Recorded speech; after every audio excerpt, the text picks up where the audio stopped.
these entities. Please direct all correspondence to the appropriate company's website and/or business address. That's not me. See, it's crazy. Here we go.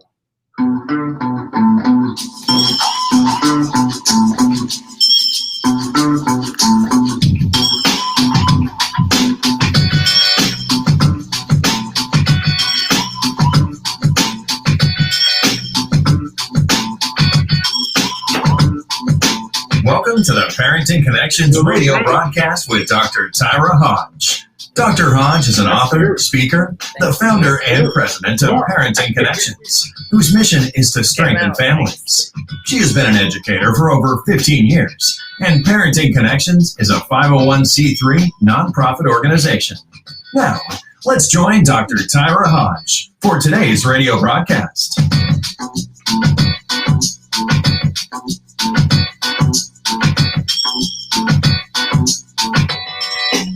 Hey! Hello, y'all. I missed you. Welcome to my favorite day of the week. I am Dr. Tyra Hodge with Parenting Connections here at 101.5 in Cypress, Texas, Rhema Gospel Radio. Today I have a guest for you.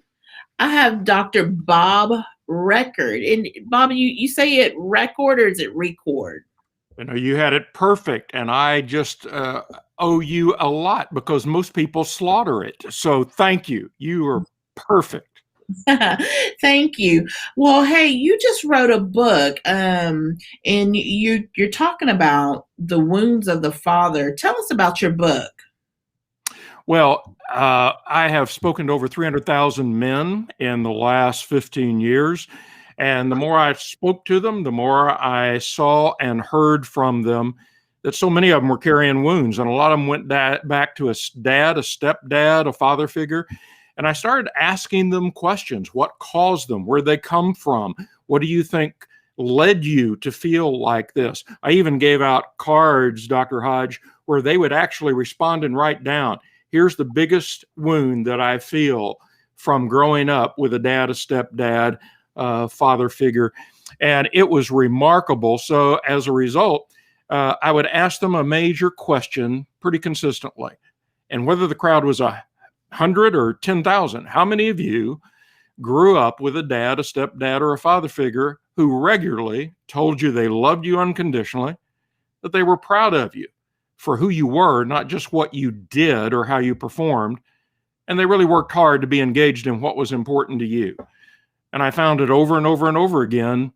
Only about 25% or less of the men were able to say, hey, that was me. I had that kind of dad or stepdad, which meant the vast majority did not. So I started writing a book about how do you end the cycle of father wounds, because I found that they were multi-generational. If you experience them, the likelihood is you have a good probability of passing them on once you have a family. And as I mentioned it in mixed crowds, as my wife mentioned it to friends, I had a lot of women say, wait a minute, it's not just males who struggle here.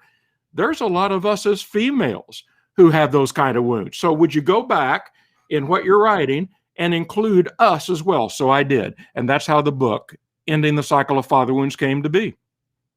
And I'm glad you did, because working in education, some of the most severe behavior had to do with students that didn't have mothers.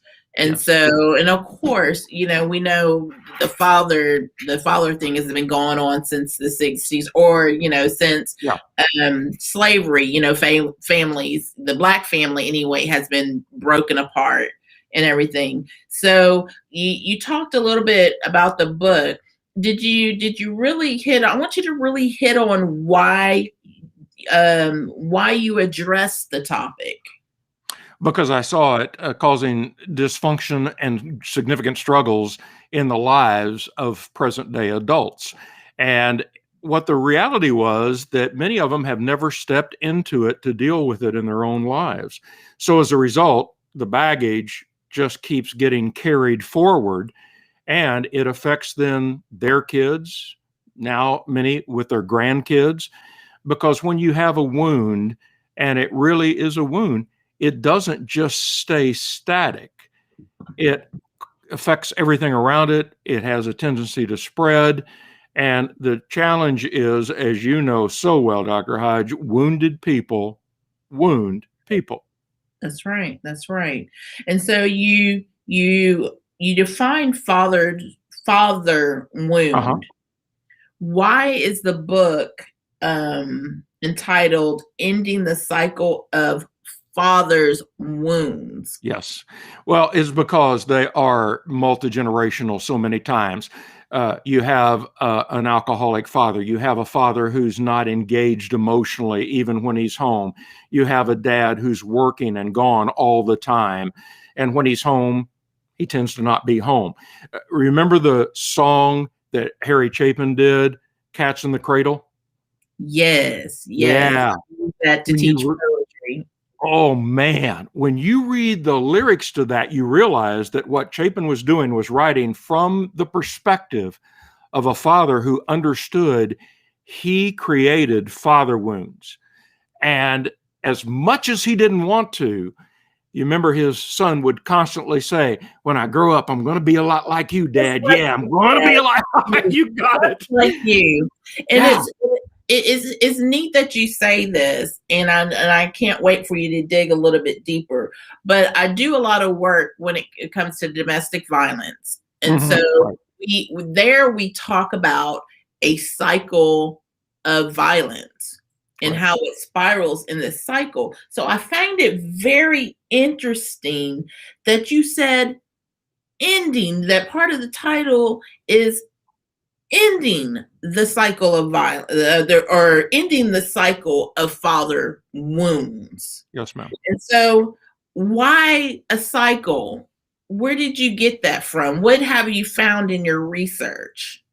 Well, I found that if a son growing up, or frankly, a daughter growing up, experienced wounds from a dad, a stepdad, a father figure, and the father figure may have, as you so well know, dealing with families, been in and out and in and out and in and out, and it may have been multiple father figures who were in and out and in and out.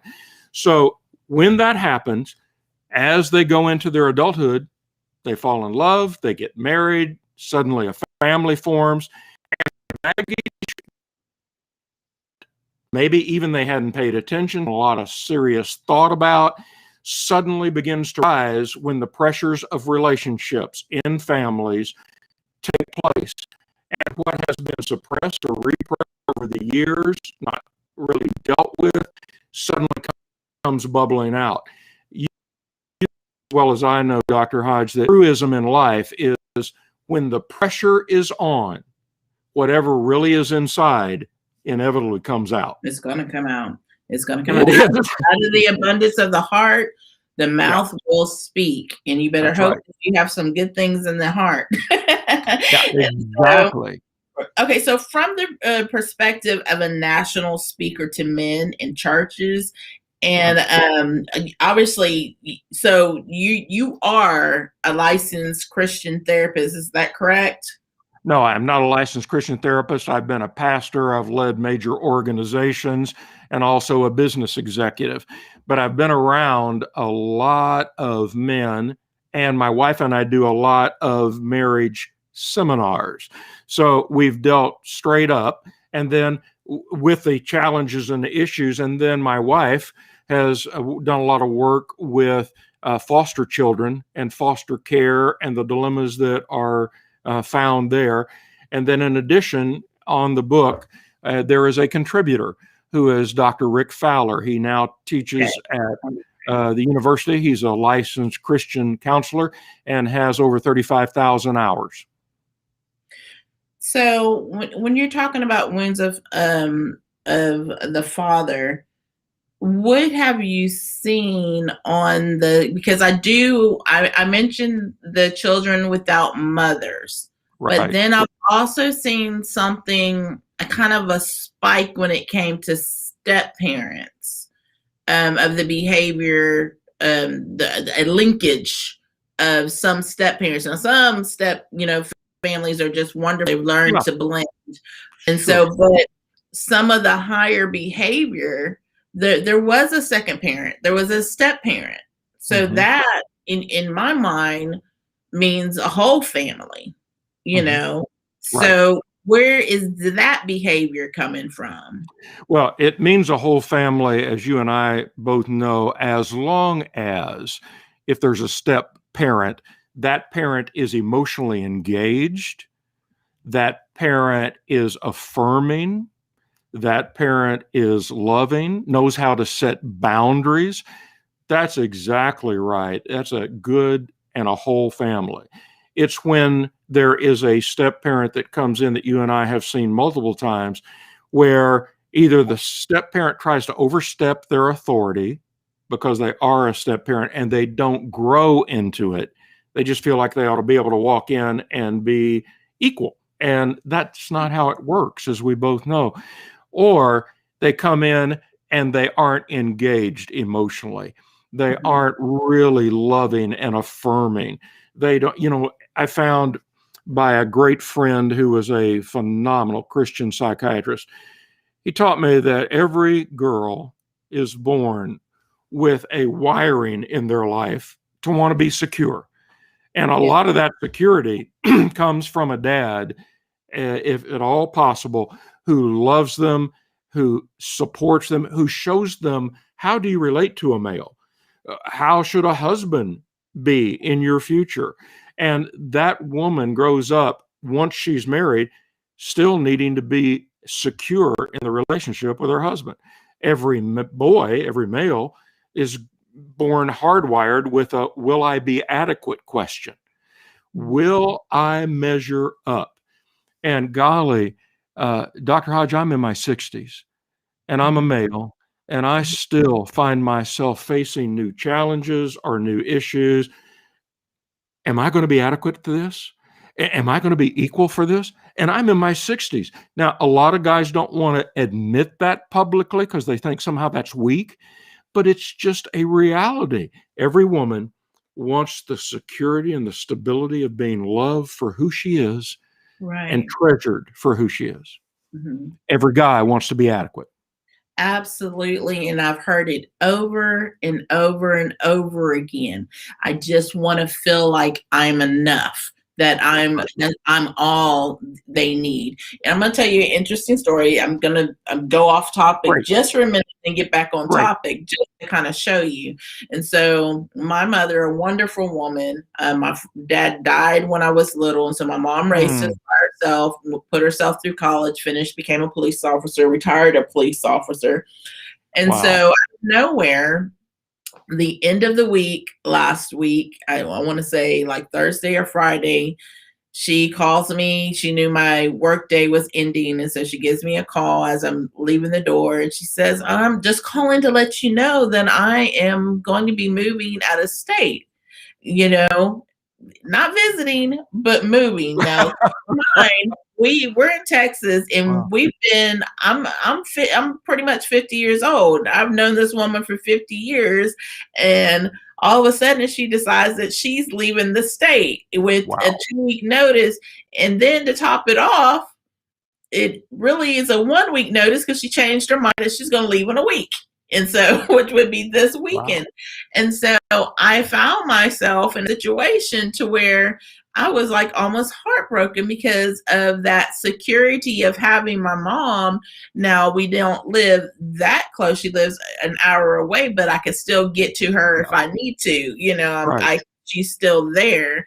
And so I found myself feeling all kinds of ways, all type of ways, insecure and crying because my mama at 50 years old, I'm 50 and she's leaving. And boy, Tyra, thanks so much for just honestly sharing that, because it's how we're hardwired and it is an important part of who we are. And thank you for sharing your story of your background. What an amazing thing.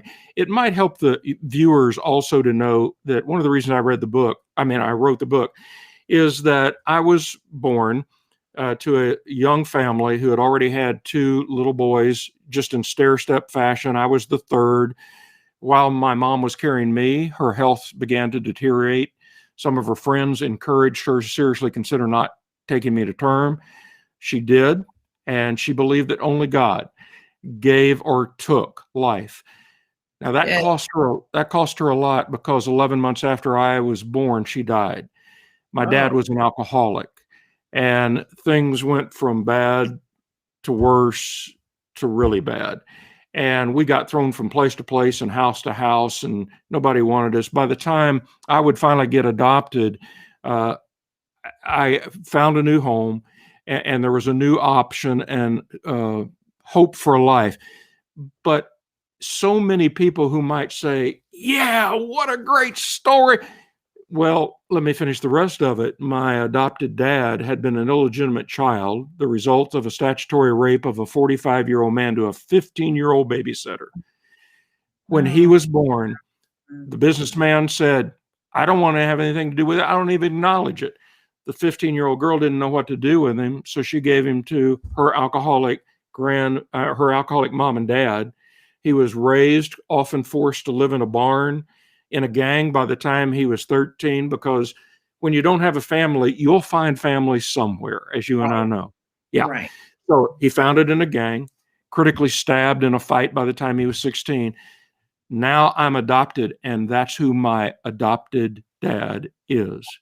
Now, think of that. My dad, biologically, was an alcoholic, lost his wife in death, 3 little kids he didn't know what to do with, let alone wasn't even sure he wanted. Then my adopted dad carries the baggage of being rejected, illegitimate, not loved, in a gang, and now he's going to raise me. So I had some firsthand experience of heartbreak or challenge in dealing with wounds. And here's the honest truth. My adopted dad, tried to do the best he knew how to do. Right. And we do what we know. That's right. That's right. And I had to come to realize that even though I came to have some wounds in my life, he tried to do the very best he could. Do I wish that he had been there for my games? Absolutely. But he wasn't. What he was doing is working hard as a construction worker that would finally raise money to make me the first person in my adopted family's lineage who ever went to college and finished. So there was a hole, there was a wound that he wasn't there when I needed him, and all my friends' dads were there, or their stepdads were there, or, anger. He had a challenge with it. Well, who wouldn't when you lived through what he lived? So as a result, I had firsthand experience, and I had to deal with it and come to grips with it. And that led me to a process of forgiveness. And here's the amazing thing, Tyra. The forgiveness, I finally realized, wasn't primarily for my adopted dad or my biological dad. It was for me. Wow. It set me free from the wounds and the hurt. See, if people can get a picture of that, we've been forgiven. Yeah. And some of us have been forgiven much. Right. And you said it exactly. That forgiveness isn't always for that other person. Right. It's for us so we can heal. And so not just that, now you have an amazing testimony, an amazing story. And there's no way that this book would have came into existence. If you're just coming in, if you're popping in and out, if you're on the replay, go ahead and share this out. We are on live with Bob Reccord, and we are talking about his book, Ending the Cycle of Father Wounds. And this is our nation right now. This is our nation. We are broken. We're broken. And so it used to be 1 in 4 were from single parent homes, 1 in 3 were from single parent homes. And so now, I don't even know that the last time I looked up that information probably was about 8 years ago. So I don't know where we are now. And so, we have that. It's higher, and in the inner city, it's 65%, as high as 72%. So it's just a really heartbreak for our nation. And here's an amazing thing, because what we're talking about here, Dr. Hodge, has incredible cultural impact. As a result of looking through last year and seeing all the things that we dealt with COVID-wise, we also saw a lot of unrest in the Portlands and the Seattles and the Minneapolises, Chicago's, Detroit's, all that. And there have been a lot of reasons thrown out for that.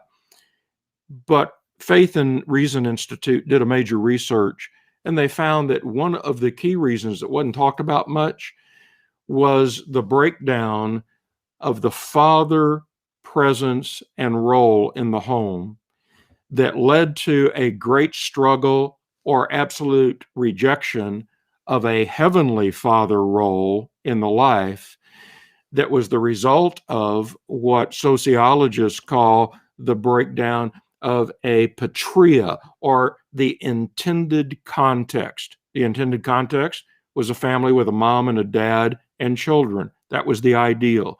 When all three of those are broken, the dad, the concept of a heavenly father, and the context of a whole family, you have a real challenge. And they found that a lot of people involved in the unrest were actually being driven out of overflowing anger because of broken home situations from which they came. Also, a lot of them weren't poor. A lot of them were middle class to upper class, angry because their family was so broken. Really? Yeah. Wow. Yeah. Wow. I did not know that. Yeah. Mary Eberstadt is the gal who did the study at the Faith and Reason Institute. She's a senior fellow there.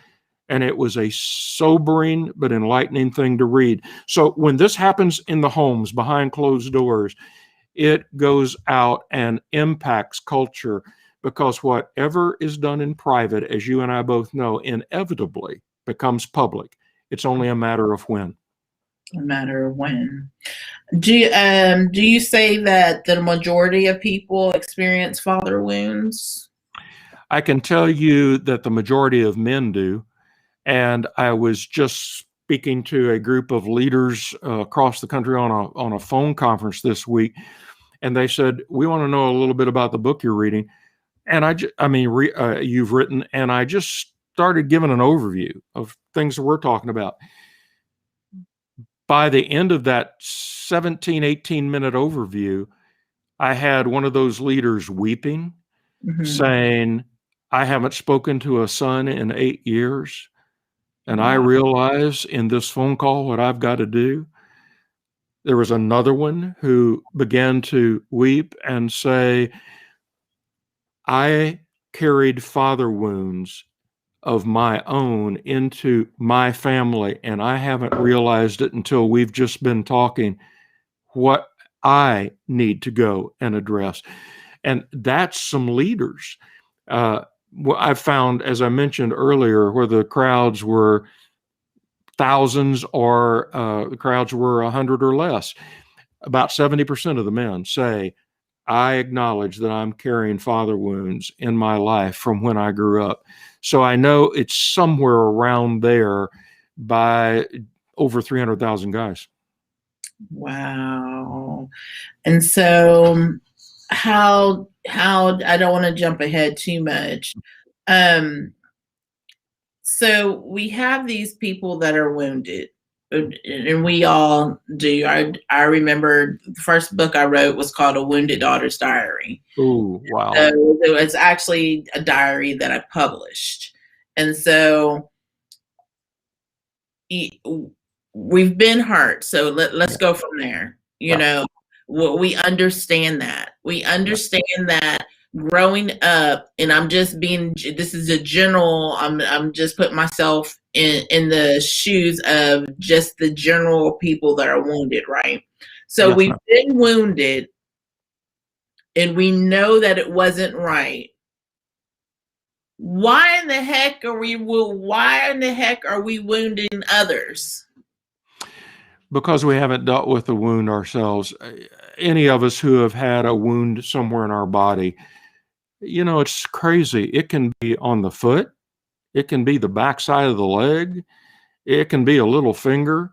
But if it's broken or shattered, if it is a wound that goes below the surface tissue and therefore has infected or damaged the tissue below, our whole body hurts. That's the same way when the wound is emotional. That's the same way when the wound is spiritual. The heart and the soul gets wounded every bit as much as our body does. So when we are wounded, if we don't deal with it, the infection sets in, like any wound in our body. And until it is addressed, until it's cleaned and nurtured, then it's going to be there and probably spread to some degree. And sooner or later, that's going to come through the surface and it's going to affect the things around us. So as I grew up, my adopted parents, trying to do the best they could, but would wound or hurt me. And so as a result of lashing back, I would just close them out emotionally. I would think if I was wounded, well, then I'm going to wound back, because that's what we all tend to do. We say, this isn't right, and by golly, I'm going to show you it's not right. So I did it by just emotionally closing them out.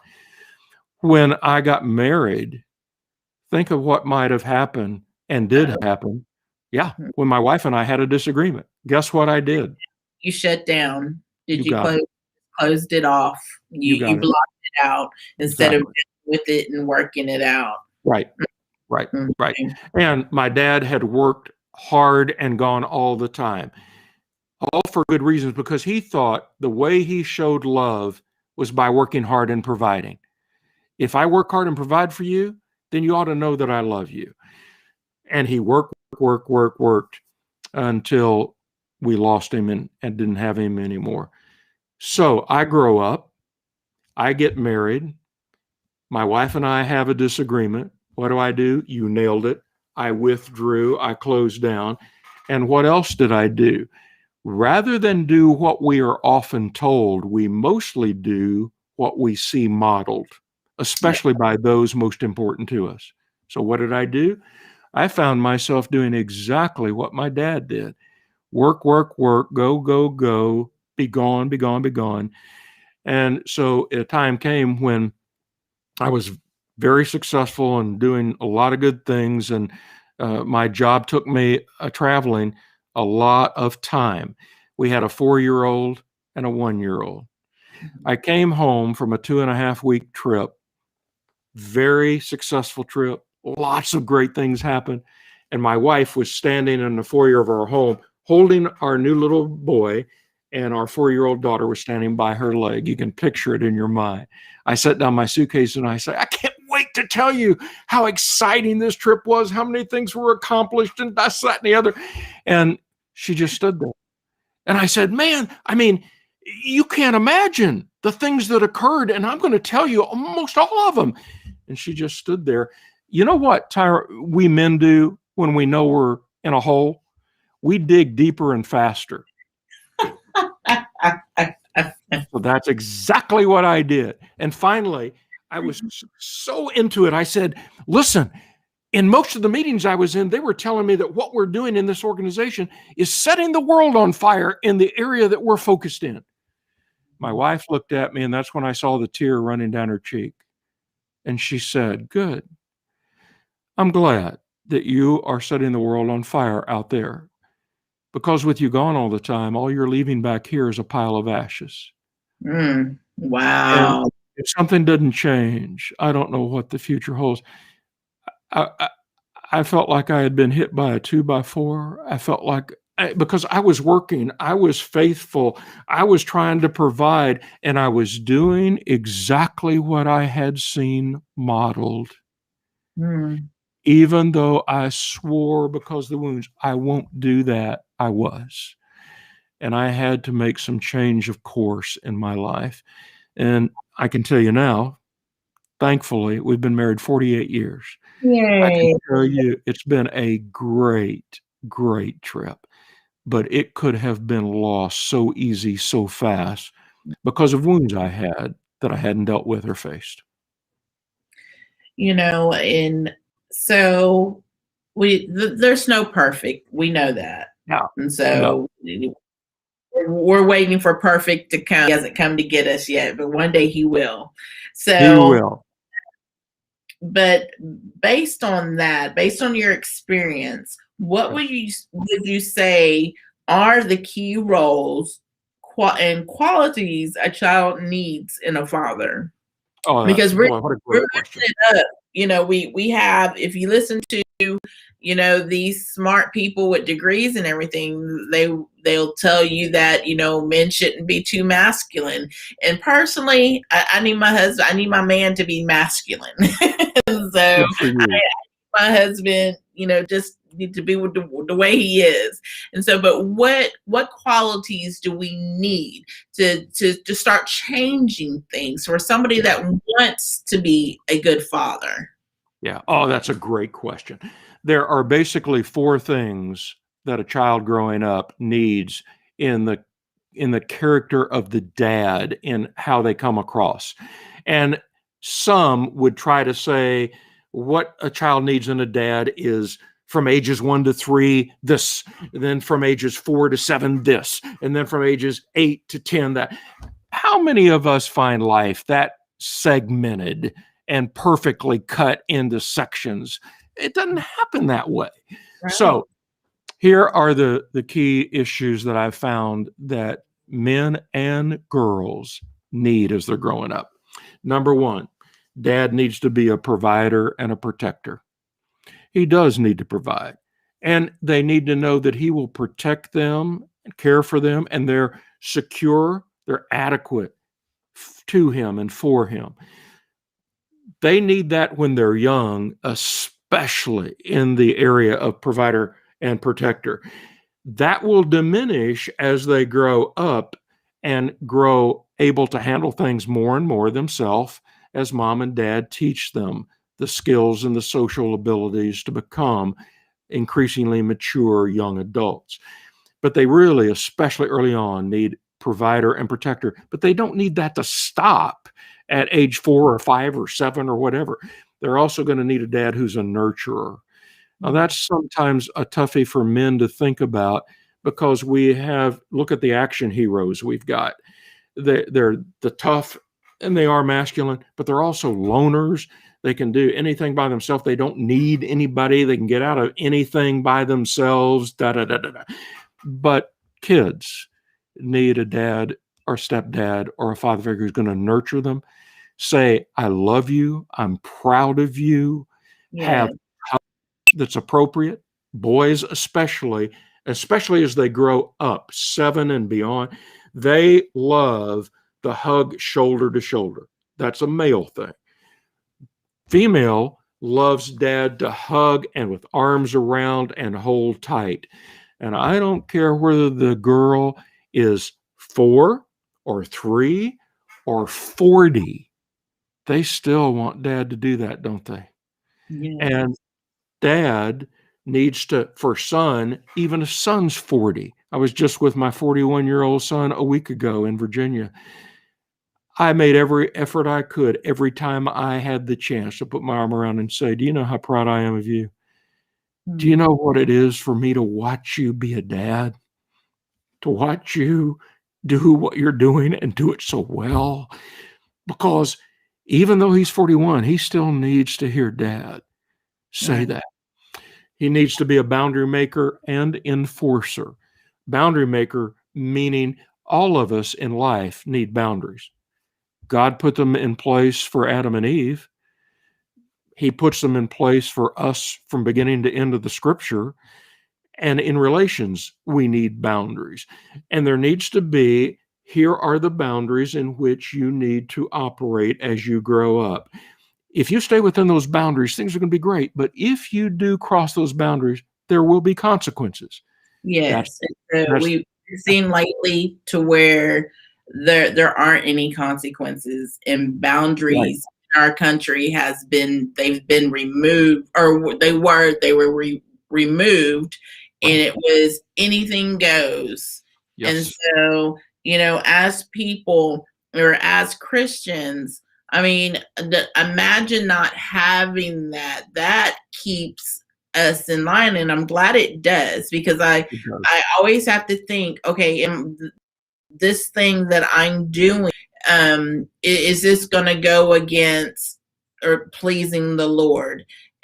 Is this going to yeah, change the personality or the type of person that yeah, my child will be? Will this impact their right, character? right, I have to make those decisions based on working with people, yeah, yeah, how I treat the person in the line next to me, or the person that cuts me off on the road, the student or the people that work under me that I supervise, how right, I treat them, and that boundary has needs to be there, because if absolutely. it's not, and if it's that anything goes, then what are we doing? Then if there's anything goes, everything goes. That's right. And if they don't exist at home and they understand that boundaries are there for a reason, and if the boundaries are broken, there's consequences. Tyra, what happens when those kids then suddenly are in the job market and they are employed and they think there aren't any boundaries? They can't hold me accountable for. If I want to be late because I'm tired, I'll sleep in and get there when I get there. I mean, it doesn't work that way, and you and I know that. So, Yeah. mom and dad actually, by removing the boundaries, do one of the greatest disservices they could possibly do to their child for what is ahead of them for their future. You say that, and I always say that Samuel in the Bible is one of my favorite Yes. the is one of my favorite characters, because I love the way that God called him. Right. I love that he heard the Lord's voice, clearly, and that he followed that.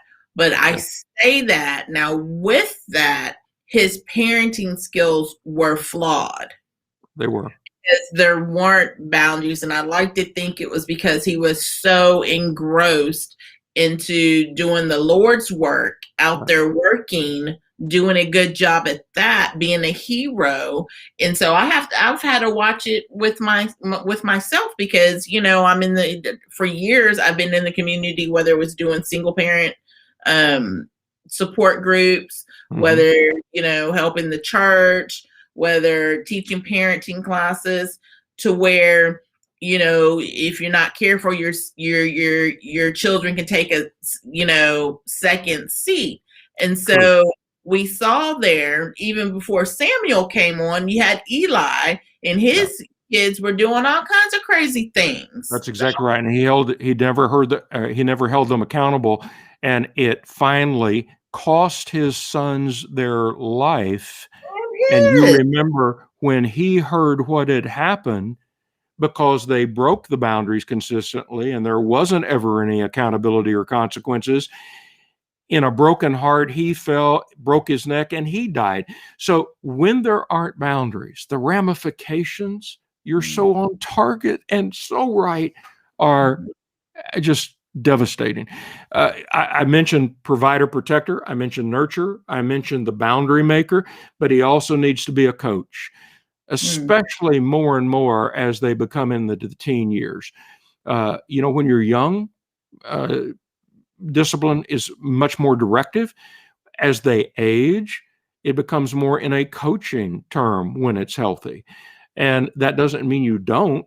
It just means the style changes a bit because of the age, the growing maturity, and helping them understand to be self accountable as well. Because what we need in America are citizens who are responsible in self control. That's Wow. what we need increasingly in America. Well, the only way you get that is by letting them gain self control under the coaching tutelage of a parent as they grow up. Okay. Okay. So I want to talk about the subtitle of your book. You bet. I have it here in the notes.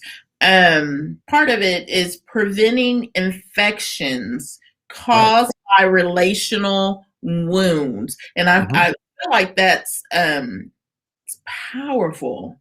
But Thank you. what do you mean when you talk about infections? Great question. I use an illustration in the book of President William McKinley. He was a fabulously successful and popular president, very well liked, tremendous foreign policy, explosion in the economy, explosion in the capital markets, and he was reelected. And everybody was thrilled with that. However, just shortly after his reelection, he was at a World Fair, and a man came up unexpectedly and shot him twice. Wow. One bullet was deflected. The other went into his abdomen, would end up lodging against the spine. And they probed and probed and probed, trying to find it. They couldn't. They figured, well, maybe it came out and we just didn't see where it came out. And they continued to treat him as though he were recovering. While meanwhile, the infection today we call gangrene began to spread through his body because of the infection established from a wound that began to spread throughout. And a number of days later, President William McKinley was dead. That's what happens with a wound that isn't addressed, isn't cleaned and dealt with properly. The infection sooner or later will come out, and it will come out to a wife, to a husband, to a child, because you revert back, regardless of how you intended and were sure you'd never do it, in many ways like you were treated, because what you experience, you tend to pass on. And so that infection goes with you. That's why I say in the book repeatedly, it's so important that you deal with, where were you wounded? What was it that wounded you?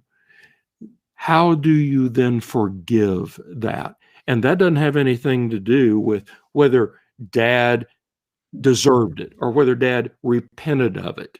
Because I hear so many people say, well, I'll forgive him when, and whatever they fill in after the when is the debt they're holding against dad.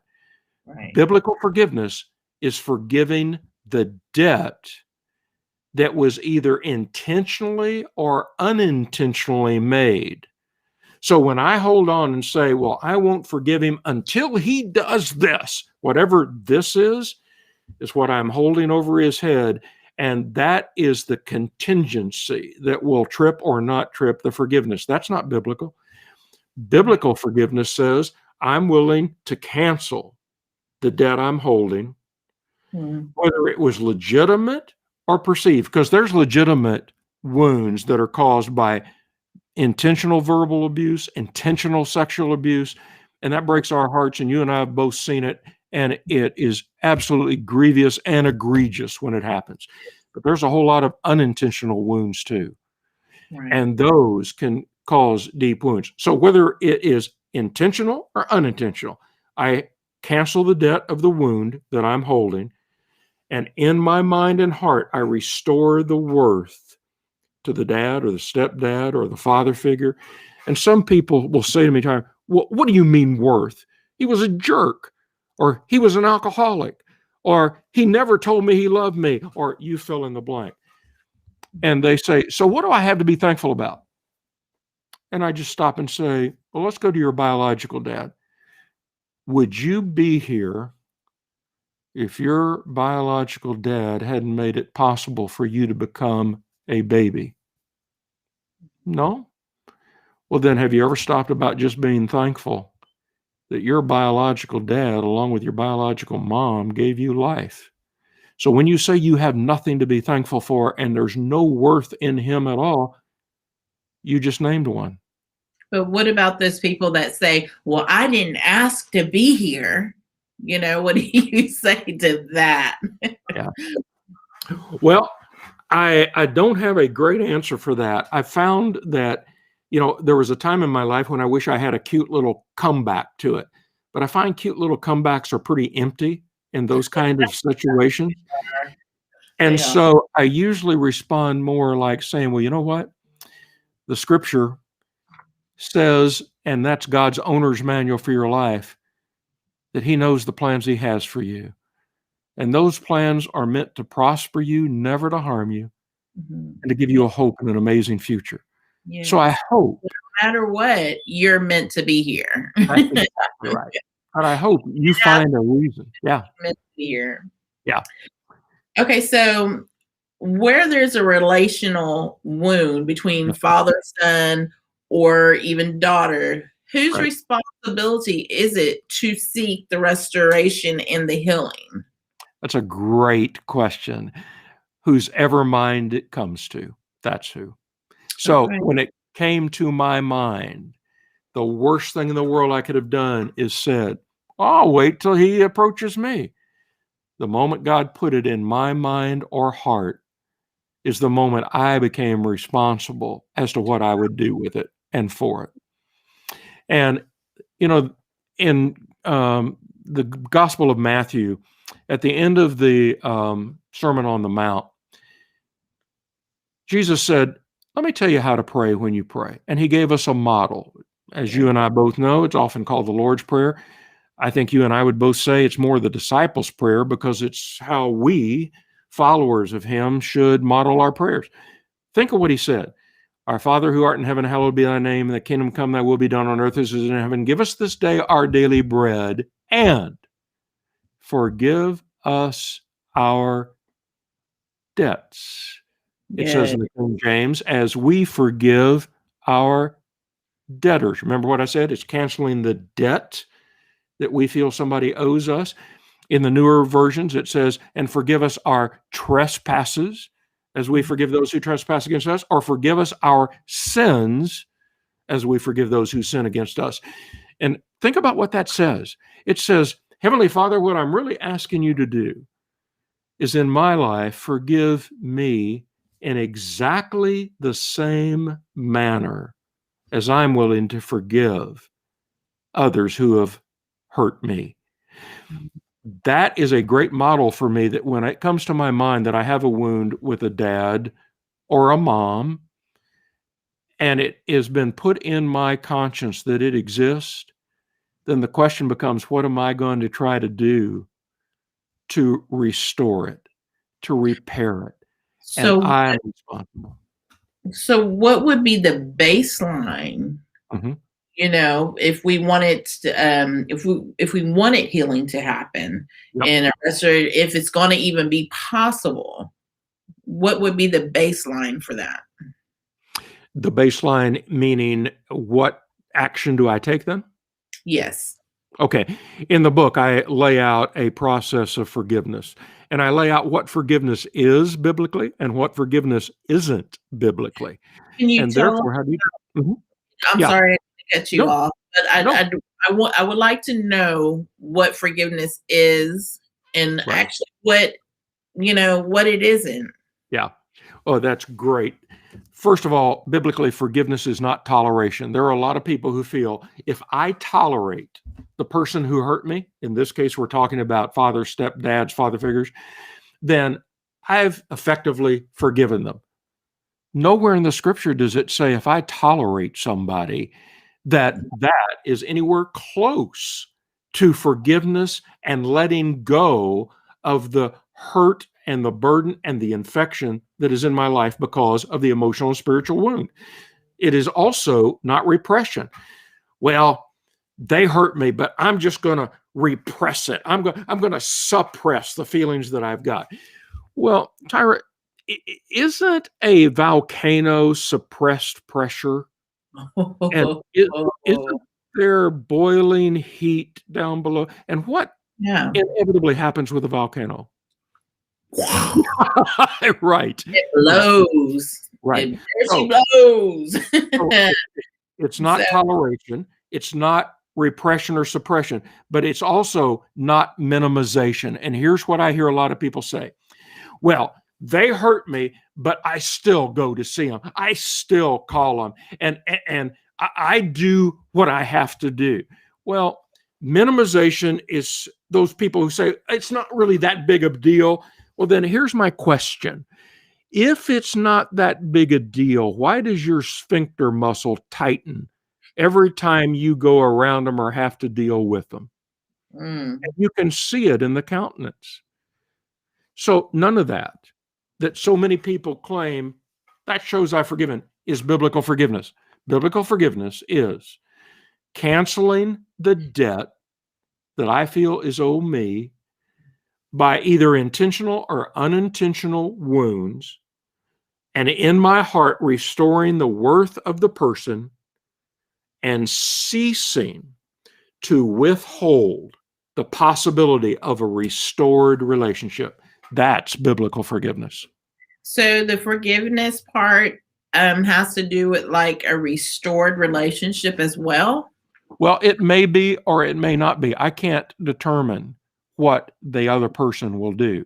What I can determine is what I need to do. And when I act on that, then I've done what God expects me to do. And here's where people get all twisted up. If you look at forgiveness and reconciliation and trust as three different issues, look at it this way. Forgiveness, that only requires one person, and it deals with the past. So if you've wounded me, I can choose to forgive you. It deals with a past event, and I'm the only person required for a forgiveness of what happened in my life. That's forgiveness. The past requires one person. Reconciliation, on the other hand, requires at least two people, and it deals with the present.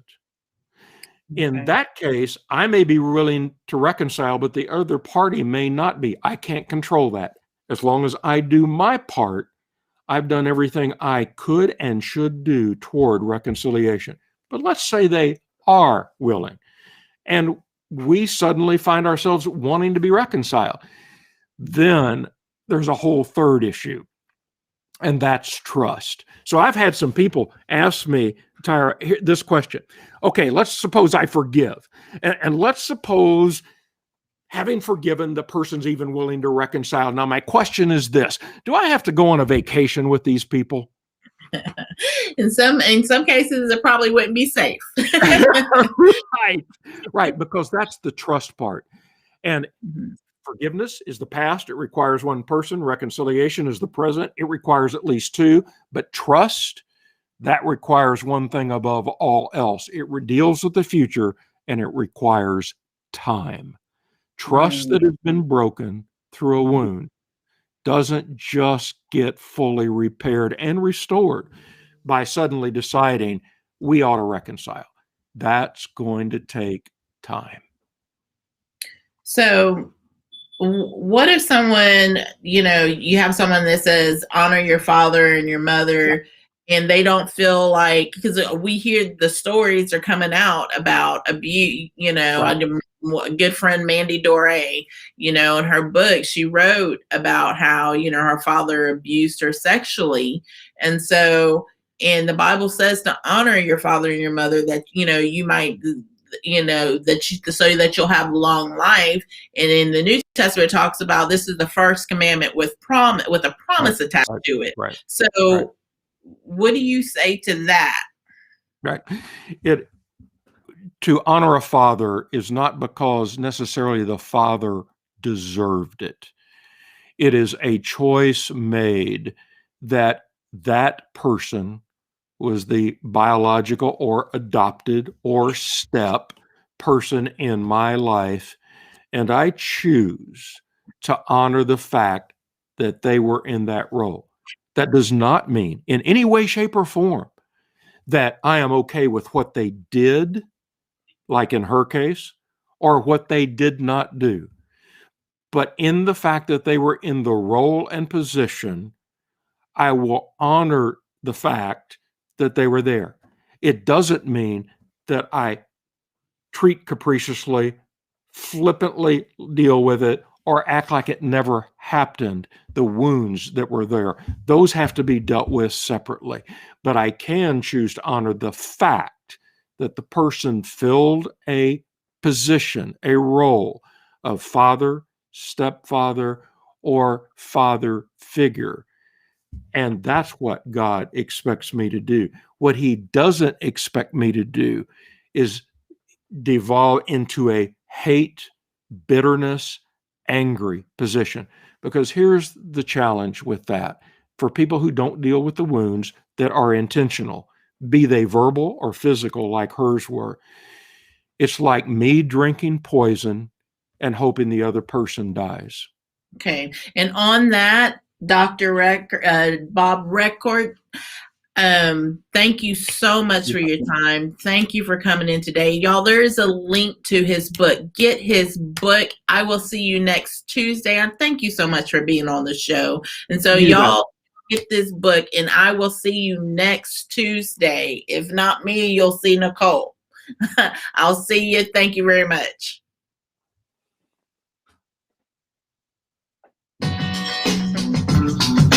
Thank you for tuning in to the Parenting Connections radio broadcast with Dr. Tyra Hodge. We hope something was said to enlighten and strengthen you and your family. If you have questions, you may reach Parenting Connections via email at info@parentingconnections.net. Join Dr. Tyra Hodge next week for another powerful broadcast.